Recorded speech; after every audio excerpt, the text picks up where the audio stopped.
C'est comme une marque de confiance, mais comme on dit, c'est juste un portrait à une période donnée. À l'échelle provinciale, les sondages de Québec 125 prédisent une lutte de plus en plus serrée entre le Parti québécois et le Parti libéral. Dans les 3 circonscriptions de l'Abitibi-Témiscamingue, le PQ a toutefois beaucoup d'avance. L'important, c'est que le vrai sondage, ça va être le jour des élections, puis on se concentre pour nous à aller vers ce vrai sondage-là.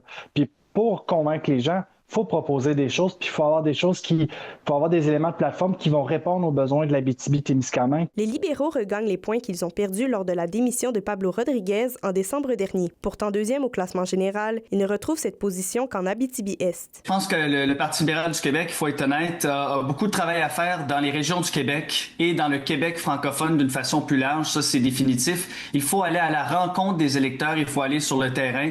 Paul Saint-Pierre Plamondon parlait de porte-à-porte la semaine dernière. Bien, il n'y a pas tard. C'est vraiment sur le terrain que ça se passe. Le Parti libéral du Québec doit aller cogner à toutes les portes dans ces régions-là. Le chef du Parti conservateur, Éric Duhaime, se réjouit du potentiel de croissance des intentions de vote. Il sera d'ailleurs en visite d'ici 1 mois ou 2 pour tâter le terrain. Parce qu'en politique, quand tu montes trop vite, tu redescends très vite. Puis là, le Parti québécois, t'es peut-être en train de vivre ça un petit peu, là. Quand la balloune, elle gonfle, mais quand elle dégonfle, c'est pas très, très solide. Alors que nous, on avance d'1% à fois, très lentement, mais on va dans la bonne direction. Tout le monde a senti ça, là. Beaucoup de déception par rapport à la CAQ. Même une région comme la vôtre qui avait élu juste des députés de la CAQ, on s'est retrouvé avec un gouvernement qui faisait pas tout à fait ce pour quoi on avait voté.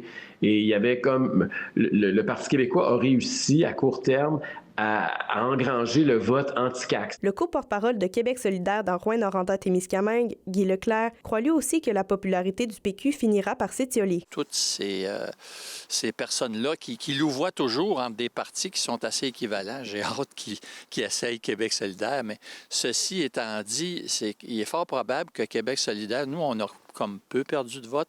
Si on réussit à maintenir puis à progresser légèrement, on est encore en position pour gagner. En vue du déclenchement de la campagne électorale, tous les intervenants indiquent que des candidats potentiels ont levé la main pour représenter les circonscriptions témiscabitibiennes. Il n'a pas été possible de s'entretenir avec un représentant de la coalition Avenir Québec. Mia Alexis, RNC Nouvelles, Rouyn-Noranda.